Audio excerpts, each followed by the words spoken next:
Hi hello welcome to my channel. కాబోలీ శనగలు మంచి గ్రేవీతో రావాలంటే ఇలా చేసి ఒకసారి ట్రై చేయండి.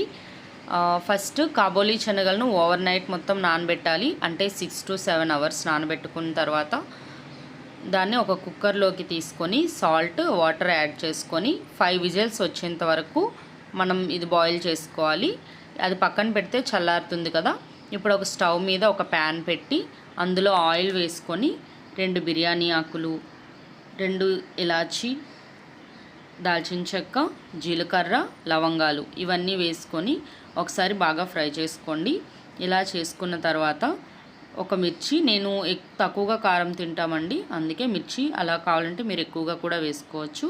ఒక పెద్ద ఆనియన్ని చాలా సన్నగా చాప్ చేసుకొని వేసుకొని బాగా కలుపుకోవాలి.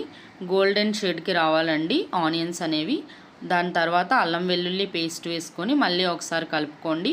నేను చిన్న టమోటాలను 3 మిక్సీలో గ్రైండ్ చేసుకున్నాను. ఆ పేస్ట్ ఇదిగో ఈ పేస్ట్ని వేసుకోవాలి.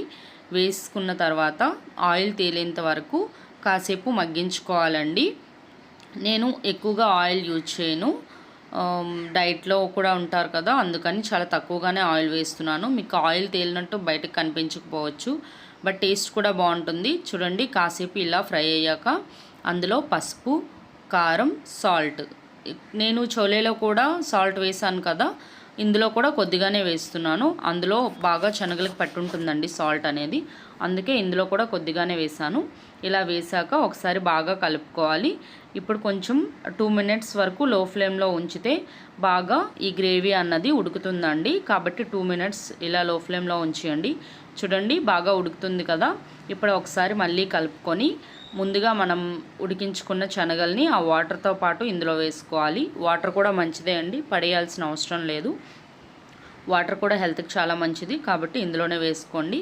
అండ్ బాయిల్ కూడా అవుతుంది కదా, వేరేగా మనం వాటర్ వేయాల్సిన అవసరం లేదు, ఆ వాటర్తోనే కర్రీ అయిపోతుంది. ఇప్పుడు ఒకసారి బాగా కలుపుకోండి. ఇలా కలుపుకున్న తర్వాత ఒక 2 minutes లో ఫ్లేమ్లో ఉంచాలి. చూడండి ఎంత బాగా బాయిల్ అవుతుంది కదా. ఇప్పుడు ఒక చిన్న స్మాషర్ తీసుకొని, జస్ట్ అంతగా ఎక్కువగా అవసరం లేదండి, ఏదో చేసి చేయనట్టు అలా కొంచెంగా చేస్తే కొంచెం గ్రేవీ అనేది మనకి చిక్కగా వస్తుంది. ప్రతి బైట్లోనూ శనగలు అనేవి తెలుస్తుంది, అందుకే కొంచెంగా చేసుకోవాలి. తర్వాత ధనియా పొడి, చోలే మసాలా వేసుకొని కొత్తిమీర వేసుకొని గార్నిష్ చేసుకుంటే రెడీ.